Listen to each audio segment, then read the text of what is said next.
मैं मुरली Meena, vice principal, आपका अपने यूट्यूब चैनल यूनिक एस्पिरेंट्स में हार्दिक स्वागत करता हूं। आज हम बहुप्रतीक्षित कॉलेज लेक्चरर परीक्षा के थर्ड प्रश्न पत्र के बारे में डिस्कस करेंगे, क्योंकि अब परीक्षा के लिए जो थर्ड पेपर की एग्जाम डेट है वो अनाउंस हो चुकी है 7 जनवरी 2024। तो उसके लिए अपने पास 60 दिन का समय बचा है। अब इन 60 दिन को अपन किस तरीके से यूटिलाइज करें, अपनी रणनीति क्या हो, अपन को किन विषयों पर फोकस करना है, और साथ ही साथ कॉलेज लेक्चरर से रिलेटेड जो भी इंफॉर्मेशन है उस पर अपन विस्तार में चर्चा करेंगे। आरएस मेंस देने वाले जो अभ्यर्थी हैं वो कॉलेज लेक्चरर की तैयारी को साथ साथ कैसे मैनेज कर सकते हैं उस पर भी अपन बात करेंगे। तो हमारी रणनीति के जो आज की जो आज के लिए क्लास है उसमें हमने ये टॉपिक रखे हैं कि आगामी 60 दिवस की आपकी रणनीति क्या हो, नंबर एक चीज। दूसरा हमारा पॉइंट है कि राजस्थान नया आएगा या पुराना आएगा, क्योंकि राजस्थान के अंदर अभी बहुत सारे बच्चों को कंफ्यूजन है कि जीके में जो भूगोल में चेंजेस किए गए हैं, जिलों की संख्या बढ़ाकर 50 कर दी गई है, तो पुराना जीके ही अपन पढ़े या फिर नया जीके पढ़ने के लिए अपन को कोशिश करनी चाहिए। उसके साथ साथ करंट अपन को कब तक का पढ़ना है ये भी दुविधा है। फॉर्म विड्रॉ करने के संबंध में आरपीएससी ने भी नोटिफिकेशन जारी किया है, तो उसके बारे में भी अपन बात करेंगे। साथ ही साथ विषय के पेपर कब तक होंगे उस पर भी अपन चर्चा करेंगे। आरएस मेंस और कॉलेज लेक्चरर को कैसे मैनेज करें इस पर भी बात करेंगे, और आपको इस कॉलेज लेक्चरर पेपर के लेकिन विषयों पर और किस तरीके से फोकस करना है, कौन सी बुक लिस्ट होनी चाहिए आपके पास, टेस्ट सीरीज होनी चाहिए नहीं होनी चाहिए, इन पर अपन बात करते हैं। तो अपने पास मोटे मोटे तौर पर देखा जाए तो 60 दिन का समय बच रहा है 7 जनवरी 2024 तक। अब इन 60 दिवस की आपकी रणनीति क्या हो ये सबसे ज्यादा जरूरी है। अब इसके अंदर अपन को क्या करना है कि जो भी बुक्स अपने अभी तक पढ़ी है आप उन्हीं बुक्स को फॉलो करें, किसी भी नई बुक के पीछे नहीं पड़े। अगर आप अभी तक कॉलेज लेक्चरर की तैयारी करते रहे हैं और आपने पहले एग्जाम दिया है तो आप उन्हीं बुक्स पर काम करें जिनको आपने अभी तक पढ़ा है। अगर आप नई बुक प्रेफर करना भी चाहें तो अगर आपने अब शुरू करना है तैयारी को और नई बुक के साथ काम लेना है, तो मैं मान के चलता हूं कि इस समय आपको लिए सबसे जो सुटेबल बुक रहेगी वो है नाथ पब्लिकेशन की। ये वाली बुक आप मार्केट से ले लीजिए, 2 पार्ट में मिलेगी आपको, और इस बुक के साथ आप अपनी तैयारी को आगे बढ़ाएं और इसको 2 बार रिवाइज कर लें, मल्टीपल, ताकि आपका रिवीजन भी हो जाए और आपका सिलेबस भी कंप्लीट हो जाए, तो आप इस परीक्षा के लिए एक तरीके से तैयार होकर जाएंगे। आपको सबसे ज्यादा जो फोकस करना है वो किन विषयों पर करना है ये आपको खुद को पता है, क्योंकि इस पेपर के अंदर मोस्टली जो पेपर रहेगा वो पूरा राजस्थान का रहेगा, और राजस्थान में इसके अंदर एक पार्ट रहेगा, एक तो अर्थव्यवस्था। अर्थव्यवस्था के अंदर मुख्य रूप से जो रोल रहेगा वो रहेगा सर्वे का, और इस ये 20 क्वेश्चन इससे आपको एग्जाम में देखने को मिलेंगे। इसके अलावा जो है भूगोल राजस्थान का, इसके भी 20 क्वेश्चंस आएंगे। इसके अलावा राजव्यवस्था टॉपिक से भी 20 क्वेश्चंस रहेंगे। उसके अलावा राजस्थान का इतिहास, इससे 10 क्वेश्चन रहेंगे। राजस्थान की संस्कृति, इसके 10 क्वेश्चन रहेंगे। और करंट जो है राजस्थान स्पेशल रहेगा और इसके 20 क्वेश्चंस रहेंगे। इस प्रकार ओवरऑल आपके 100 क्वेश्चन रहेंगे और 50 मार्क्स का ये पेपर होगा। तो अपन को इन सभी टॉपिक्स में से सबसे ज्यादा फोकस करने की इस समय जरूरत जो है वो मैं मान के चलता हूं कि आप अब एग्जाम तक डेली के 5 से 6 घंटे इस पेपर को दें, और 5 से 6 घंटे अगर आप इस पेपर को दे रहे हैं तो आपकी तैयारी में कोई भी दुविधा नहीं होगी। तो आप 5 से 6 घंटे डेली इसको पढ़ते रहे। अब अपन दूसरे पॉइंट की तरफ आगे बढ़ते हैं, राजस्थान नया आएगा या पुराना आएगा। अभी आपने हाल ही में आरएस प्री का पेपर देखा है, उस पेपर के अंदर आपको नए जो चेंजेस हुए हैं उससे रिलेटेड एक भी क्वेश्चंस नहीं देखा, और जहां तक मेरा मानना है कि आपके लिए जो पेपर बनेगा उसमें नया कुछ भी नहीं मिलेगा आपको। तो पुराने पर ही आप काम करें, नए को लेकर आप सस्पेंस में नहीं रहे, क्योंकि जिलों से रिलेटेड या नए संभागों की व्यवस्था से रिलेटेड अगर क्वेश्चन बनता भी है तो उनको आप देख लें, ज्यादा चेंजेस के पीछे नहीं भगे, क्योंकि अभी तक राजस्थान सरकार ने मानचित्र तो जारी कर दिया 50 जिलों वाला, लेकिन किसी भी जिले की कोई सीमा डिसाइड नहीं करी, कितना क्षेत्रफल होगा, कितनी जनसंख्या होगी। तो उस विषय पर आपको सोचने की कतई जरूरत नहीं है। अब नई संभागीय व्यवस्था में आप तीनों संभागों के नाम आप ध्यान रख लेना, साथ ही साथ कौन से जिले का निर्माण कौन से जिले से टूट कर हुआ, ये चीज आप ध्यान रख लेना। इससे ज्यादा आपको किसी चीज के पीछे नहीं लगना है। आपको हिस्ट्री में ज्यादा चेंजेस देखने को नहीं मिलेंगे, कल्चर में चेंजेस नहीं मिलेंगे, इकोनॉमिक्स में चेंजेस नहीं मिलेंगे, पॉलिटी में चेंजेस नहीं मिलेंगे। तो आपको भूगोल में जो चेंजेस हुए हैं उन पर काम करने की कतई जरूरत नहीं। अगर क्वेश्चन आता भी एक आधा तो उससे कोई ज्यादा बड़ा इश्यू होने वाला नहीं है, आप उसको स्किप भी कर सकते हैं। अगर आउट ऑफ बॉक्स लगे आपको क्वेश्चन तो उसको स्किप कर देना, ऐसी कोई जरूरत वाली बात नहीं। वैसे भी अपन मैक्सिमम क्वेश्चंस में से 5, 7, 10 क्वेश्चन तो स्किप करके ही आते हैं, क्योंकि उनको छोड़ना पड़ता है, वो अपने पहुंच से बाहर होते हैं। तो जो चीज अपने बस की है पहले उस पर काम करना ज्यादा जरूरी है। तो आपको इस समस्या का समाधान सिर्फ यह है कि आप पुरानी जीके को ही पढ़े जो आप पढ़ते आए हैं। अब आप मार्केट से नई बुक नहीं ले, नाथ पब्लिकेशन मैंने आपको बता दिया, अगर नाथ पब्लिकेशन आप मार्केट से लेकर आते हैं तो वो ले लें। अगर आपको ऑब्जेक्टिव प्रैक्टिस करनी है साथ साथ में तो दिशा पब्लिकेशन की बुक आती है, वो दिशा पब्लिकेशन आप ले लें। और दिशा पब्लिकेशन में आप ये देखेंगे कि पुराने एग्जाम के जो क्वेश्चन आते हैं, आए हुए हैं एग्जाम रिव्यूज एक तरीके से, उनको आप देख लें तो उससे आपका हिस्ट्री और कल्चर राजस्थान वाला ये पार्ट मैक्सिमम कवर हो जाएगा, क्योंकि इसके क्वेश्चंस रिपीट होने के चांसेस ज्यादा रहते हैं। रिपीट नहीं होगा तो इकोनॉमिक सर्वे नहीं होगा, क्योंकि इकोनॉमिक सर्वे को रिपीट करके देने का कोई उचित नहीं है। तो आपको सबसे ज्यादा फोकस इस समय जो करना है वो सबसे ज्यादा आप इस पर काम करें। एक तो ये तीनों सेगमेंट 60 क्वेश्चंस का, और एक करंट पे आप डेली के 2 घंटे या 1-1.5 घंटा डेली का दें तो ये आपका करंट अच्छे तरीके से तैयार हो जाएगा। अब करंट के लिए कौन सी बुक आप प्रेफर कर सकते हैं, तो करंट के लिए बुक में बता दूं आपको, या तो मोमल ले लीजिए आप,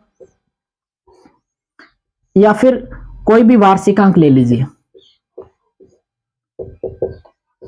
इन दोनों में से कोई सी भी किसी भी पब्लिकेशन का वार्षिकांक ले लीजिए, चाहे आप बूस्टर वाली जो बुक आती है कपिल चौधरी वाली वो भी आप इसके लिए इस्तेमाल कर सकते हैं, या फिर अन्य जो आपको पसंद आए वो ले सकते हैं। जो मंथली निकलते हैं या तो मंथली ले लीजिए आप, क्योंकि आपको करंट जो पढ़ना है वो जनवरी 2023 से 15 दिसंबर 2023 तक का ये पढ़ के जाना है। तो इसके लिए आप वार्षिकांक इस्तेमाल कर सकते हैं, या फिर मंथली या 2 मंथ की जो बुक निकलते हैं वो आप पढ़ सकते हैं। इसके अलावा आप अन्य चीजों के पीछे नहीं भगें, ये सबसे ज्यादा यूजफुल रिसोर्स रहेगा। और ये 20 जो क्वेश्चंस बनेंगे उनमें से मैक्सिमम क्वेश्चंस इसमें से फंस जाएंगे आपके। तो या तो आप वार्षिकांक ले लीजिए या फिर एक सेपरेट बुक ले लीजिए। इसके अलावा करंट के पीछे मत भागिए। इकोनॉमिक सर्वे की आप वीडियोज यूट्यूब पर देख सकते हैं, साथ ही साथ हेल्प के लिए आप कोई सी भी किताब ले लीजिए, जैसे लक्ष्य की बुक आ रही है वो काफी अच्छी बुक है इकोनॉमिक सर्वे की, तो वो आप इस्तेमाल कर सकते हैं। इसके लिए लक्ष्य वाली बुक इस्तेमाल कर सकते हैं। सर्वे के लिए उन्होंने निकाल रखे तो वो पढ़ लें आप। भूगोल, राजव्यवस्था, इन दोनों को आप नाथ पब्लिकेशन वाली बुक से ही पढ़ें, और राजव्यवस्था को भी आप नाथ पब्लिकेशन से कंप्लीट कर ले। तो आपके तीनों सेगमेंट इससे कंप्लीट हो जाएंगे। उसके बाद में आपको पढ़ना है हिस्ट्री और कल्चर। तो हिस्ट्री और कल्चर में आप हिस्ट्री पढ़ेंगे तो हिस्ट्री का मैक्सिमम पोर्शन आपके, अगर आपका सब्जेक्ट हिस्ट्री है कॉलेज लेक्चरर में तो उसमें भी आना है, तो आप हिस्ट्री पे ज्यादा काम करने के बजाय, क्योंकि उससे 10 क्वेश्चन आएंगे, आप कल्चर और हिस्ट्री को किसी भी एक जो एग्जाम रिव्यू वाली बुक है उससे तैयार कर ले, उससे भी आपके मैक्सिमम क्वेश्चंस फंस जाएंगे। तो आप इस तरीके से इन सब्जेक्ट्स को तैयार करें। हमारा करंट वाला भी क्लियर हो गया मुद्दा। अब एक ऑप्शन उन्होंने शुरू किया आरपीएससी ने, फॉर्म विड्रॉ का। तो फॉर्म विड्रॉ के लिए मैं शर्त आपको बता दूं, शर्त ये थी कि आपके एग्जाम फॉर्म भरने तक आपके पास आपकी एमए की डिग्री कंप्लीट होनी चाहिए। अगर एमए की डिग्री आपके पास कंप्लीट नहीं है फॉर्म अप्लाई करने की लास्ट डेट तक, तो आपको फॉर्म विड्रॉ करना पड़ेगा। और अगर ज्यादा जानकारी आपको चाहिए तो आरपीएससी की साइट से आप इसके नोटिफिकेशन को डाउनलोड करके उसके निर्देशों को पढ़ ले, क्योंकि आरपीएससी इस बार काफी सख्त मूड में नजर आ रही है। अगर किसी प्रकार की प्रॉब्लम खड़ी होती है अभ्यर्थी के साथ तो उसके लिए वो स्वयं जिम्मेदार होगा। दूसरा है कि आपकी नेट को लेकर अगर आपको इश्यू है तो नेट में ऐसी कोई दिक्कत नहीं है, नेट आपकी इंटरव्यू तक होनी चाहिए। अगर आप इंटरव्यू तक नेट कर लेते हैं और इधर एलिजिबल है तो आप इस एग्जाम को आराम से दे सकते हैं।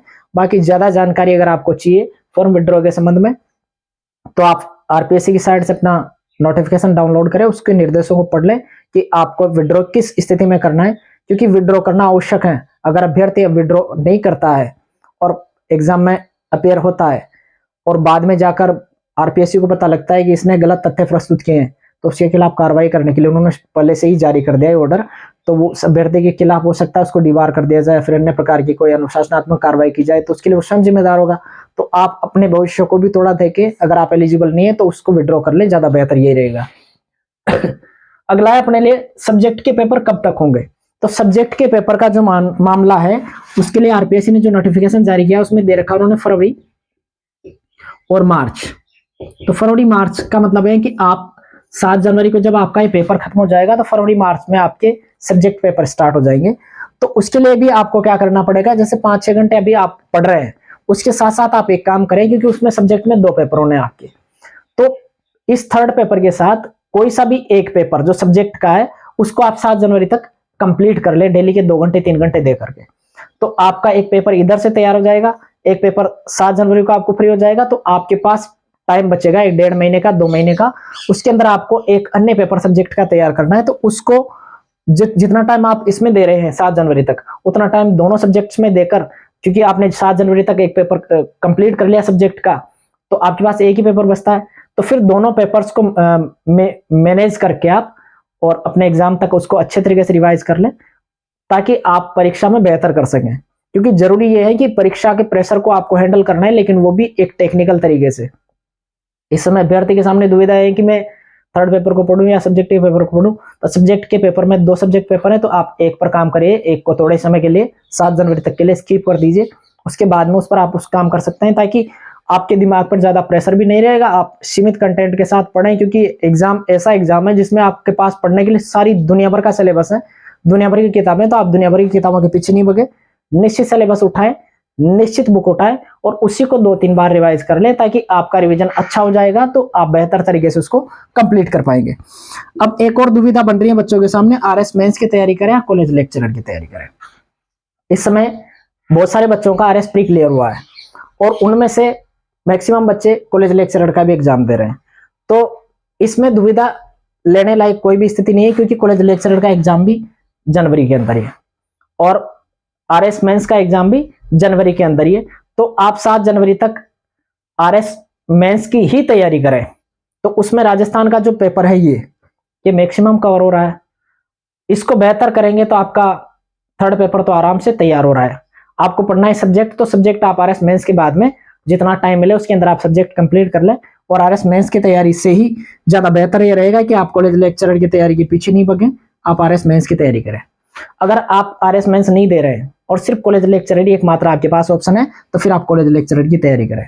अगर आपको लग रहा है कि आप आरएस मेंस नहीं निकाल पाएंगे तो भी आप कॉलेज लेक्चरर की तैयारी करें, क्योंकि ऐसा नहीं होना चाहिए दोनों हाथों में लड्डू लेने के चक्कर में आप दोनों ही हाथों से उस चीज अवसर को खो बैठे। तो दोनों में से जो भी आपको सुटेबल लगे, मेरे हिसाब से ज्यादा बेस्ट रहेगा कि आप आरएस मेंस की तैयारी करें, ताकि उससे आपका जो थर्ड पेपर है वो अच्छे तरीके से तैयार हो जाए और आप एग्जाम में बेहतर परफॉर्म कर पाए। हमारा कौन से विषय और उनकी संक्षिप्त जानकारी, तो हमने ये जानकारी आपके सामने साझा कर दी। तो इस जानकारी की मदद से ये वीडियो इसलिए बनाया जा रहा है ताकि आप अब एग्जाम के प्रेशर को हैंडल करें। मेन मुख्य मुद्दा यही है, क्योंकि परीक्षा जब नजदीक आती है तो अभ्यर्थी के दिमाग में तरह तरह की बातें विचार आने लगते हैं, वो सोचता है कि मेरा हो पाएगा नहीं हो पाएगा और दुविधा हो जाती है। इसलिए थोड़ा ध्यान रखें इस चीज का, और आप इन चीजों से बच कर रहे, डिस्ट्रैक्शन से बच कर रहे, और जो रणनीति अपन ने बनाई है उसी रणनीति पर आप काम करें, तो आपकी सफलता सुनिश्चित है, आप निश्चित रूप से उसमें सफल हो पाएंगे। और अगर आपको किसी भी प्रकार की कोई दिक्कत हो समझने में, तो आप इस वीडियो को 1-2 बार देख लें, तो आपको पता चल जाएगा कि आपको किस सब्जेक्ट पर ज्यादा काम करने की जरूरत है। सब्जेक्ट में सबसे मेन आप इन्हीं सब्जेक्ट्स पर काम करें, 3 पर सबसे ज्यादा, और करंट एक ले लें। हिस्ट्री और कल्चर पे आप सिर्फ एग्जाम रिव्यू से काम में लें। तो मेरी ये रणनीति आपके लिए काफी मददगार और हेल्पफुल साबित होगी। मैं उम्मीद करता हूं कि इससे आपका तैयारी और सिलेक्शन में बहुत बड़ा योगदान रहेगा। जय हिंद।